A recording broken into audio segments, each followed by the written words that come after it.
Yo, my name's Nick, and I have been trying not to eat past 8 p.m. for the last week, and I've failed every night. This is Nick's Lotus. You read the title? You're looking for some unique commanders, and I'm not talking underplayed commanders. I'm not talking, commanders that I didn't know existed. No, I'm talking commanders where their whole game plan is unique. And what does that mean? I mean either for the colors that it's in, it's doing something unique for those colors. The strategy that it's in, it's doing something unique to produce that strategy. So if it's a token commander, it has a unique way of producing tokens, or just straight out commanders that they are the only one that do the effect they do. Spark that creative light and get you guys going on your next deck build, alright? All these commanders are guaranteed to add a little spice to your deck building library, so if that sounds interesting to you, make sure to like, comment, subscribe, and let's get into it. The first deck I want to talk about is a Simic group hug changing the type on cards deck.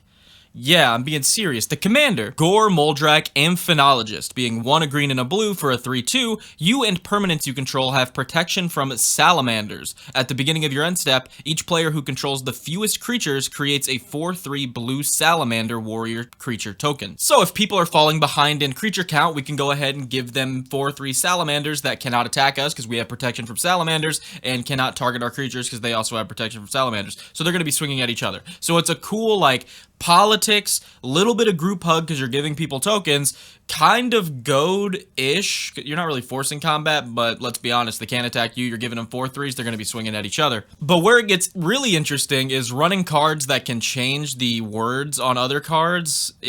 Yeah, it gets really weird. So, a card like Artificial Evolution is 1 blue for an instant. Change the text of target spell or permanent by replacing all instances of one creature type with a new creature type that can't be legend or wall. So in this case, someone goes for a big swing at you with all their tokens, their Crater Hoof Behemoth, everything. You go, how many elf tokens do you have? Oh, you have 13 30 elf tokens. I'm gonna go ahead and play Artificial Evolution and change the text on my commander so that I have protection from elves now until end of turn. Pretty interesting. But no, we ain't done. Because you actually can goad these bad boys if you run something like Mocking Doppelganger, being 3 and a blue for a 0/0 flash that enters as a copy of a creature on the battlefield, except it has other creatures with the same name as this creature are goaded. So we play this as a copy of one of our salamanders, and then we goad all salamanders as long as it's in play. Pretty neat. Throw a standardize in there for 2 blue at instant speed. Choose a creature type other than legend or wall. Each creature type becomes that creature type until end of turn. Tons of ways to mess with this one. You could go ahead and just turn someone's whole board into salamanders, and then alongside the doppelganger card we just talked about, goad their entire field until end of turn.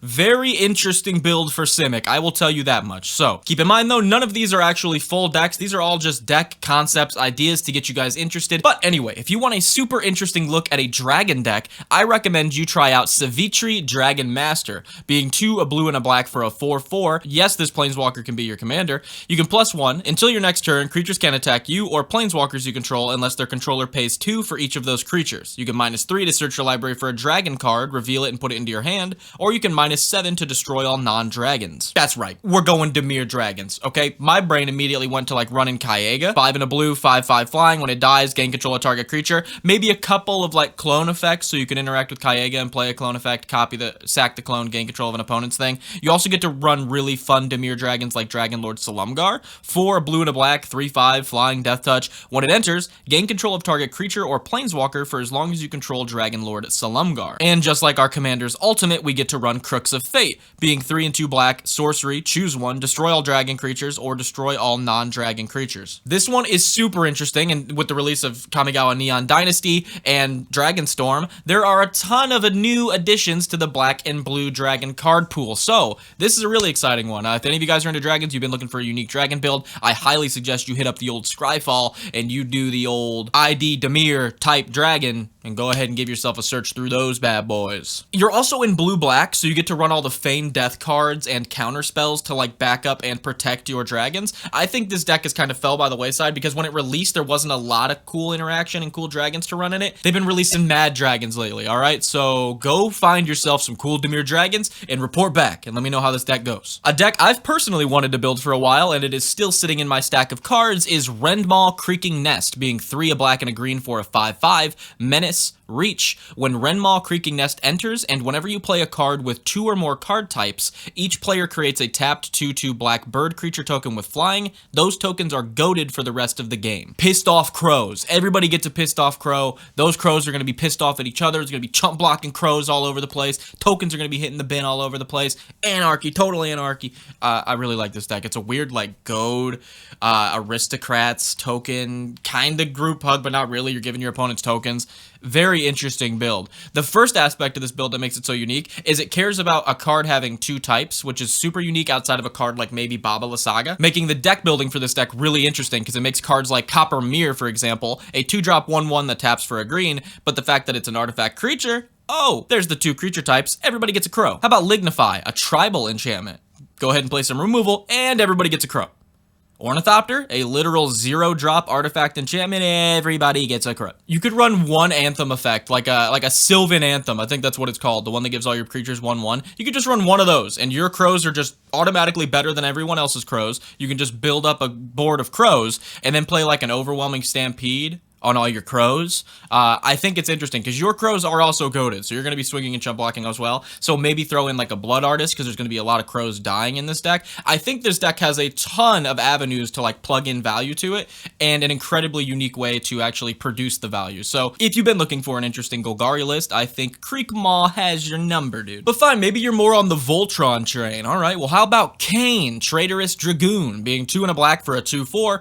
During your turn, Kain has flying. Whenever Kain deals combat damage to a player, that player gains control of Kain. If they do, you draw that many cards, create that many tapped treasure tokens, then lose that much life. So you got a Black Blade Reforged on your Kain, all right? It's hitting someone for 8 damage, all right? You smack that person for 8, go ahead, lose 8 life, draw 8 cards, and create X tapped treasure tokens, and then give Kain to that guy. You see where I'm going with this? Yeah, we're going to be loading up Kain and making him huge, giving him to other players, and other players are kind of going to be fine with us because we're letting that player also smack people and lose life and draw cards, mainly lose life, and we're passing Kain around the table, either killing people with straight up loss of life from drawing cards from Kain's ability, or just Kain smacking other players for a lot of damage. I think this is a really interesting Voltron list. Any Voltron list that can pass the commander around and have it deal damage to people is very interesting. One with another built-in form of drain for the person that gains control of Kain, little card draw, a little bit of politics built in, all in mono black. I think Kain's super unique. Run a card like Eye of Nidhogg, being 2 and a black for a legendary enchantment aura. Enchant creature. Enchant creature is a 4/2 dragon with flying, death touch, and is goated, and when Eye of Nidhogg is put into your graveyard from the battlefield, return it to its owner's hand. Or something like Assault Suit being perfect for this list. 4 for an artifact equipment that equips for 3.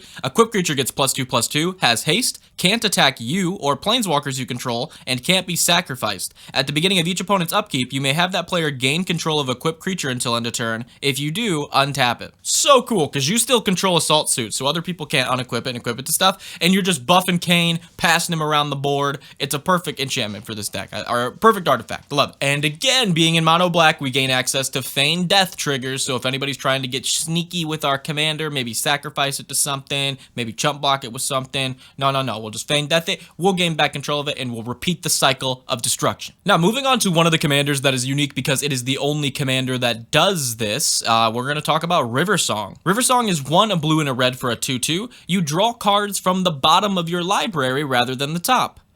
Whenever an opponent scries, surveils, or searches their library, put a 1/1 counter on Riversong, then Riversong deals damage to that player equal to its power. This is a very strong commander. Even outside of like the cool drawing from the bottom gimmick, that ability to ping players for her power whenever they scry, surveil, or search their library, whoa, that's incredibly powerful.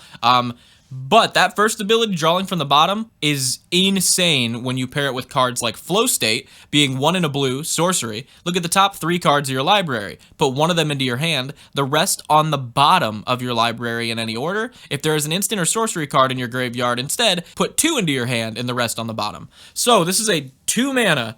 Look at your top 3, get the best card in your hand, and then set the other 2 on the bottom however you want, because Riversong has you draw from the bottom. So we can manipulate these, put the rest on the bottom cards to actually not only do whatever the card's doing as a benefit, but also set our draws up afterwards. So it pushes a lot of these cards. Like Experimental Augury, 1 in a blue, instant. Look at the top 3 cards of your library, put 1 into your hand, the rest on the bottom in any order, proliferate.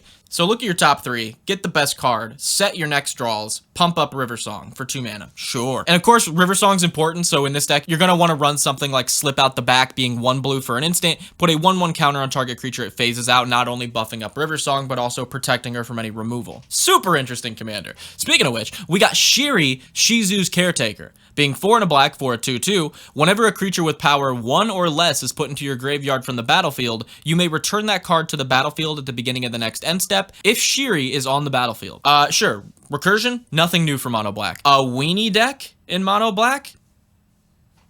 That's new to me. That's kind of White's thing, and having it be like, no, only 1 power stuff comes back makes this a very cool, unique build compared to other recursion decks, because you're only recurring small stuff. So you're going to be playing small stuff in mass, sacking small stuff in mass, getting death triggers in mass, and then resurrecting those things in mass as long as their power is 1 or less. So really unique, but also really powerful strategy. I've played against a deck like this, Michael, I'm looking at you, and it is a good one. So you're going to want to run 1-drops like Serrated Scorpion, being a 1 black, 1/2. When it dies, each opponent loses 2 and you gain 2, along with death triggers like Zulaport's Cutthroat, which drains opponents whenever a creature dies, and sack outlets like Viscera Seer, which can sack a creature to scry 1, all to create these loops of you sacking small creatures in mass, pinging opponents for a lot, triggering death triggers, triggering your sack outlet activated, and then resetting those with Shirei, and then doing it all again, rinse and repeat. So you're turning these small threats into large incremental value.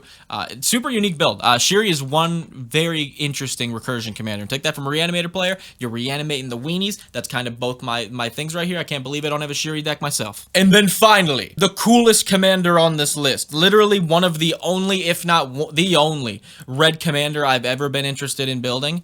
Let's talk about Umaro, Raging Yeti. 5 and a red for a 6/6 trample. At the beginning of combat on your turn, choose 1 at random. Other creatures you control get +3/+0 and gain trample until end of turn. Discard your hand, then draw 4 cards, or Umaro deals 5 damage to any target. Just like I said in my Rafine video, the reason I really like Rafine so much and have been pretty much only playing that deck recently, is there's so much to interact with. Rafine draws you a card, she discards you a card, she puts 1/1 counters on your creature, she has flying and built-in protection. There's just so much to work with there. We can either put counters on her, make her big, put counters on other stuff, interact with her card draw, interact with her discard, or interact with all of it. Umaro, same deal. Look at how much Umaro has to interact with. He's not only a 6/6 trample, his ability triggers at the beginning of combat, so if we can take extra combats, we can get extra of his abilities. His first ability, giving all your creatures +3/+0, interacts really well with a go wide strategy. His discard your hand and draw 4 cards will interact with tons of discard advantage cards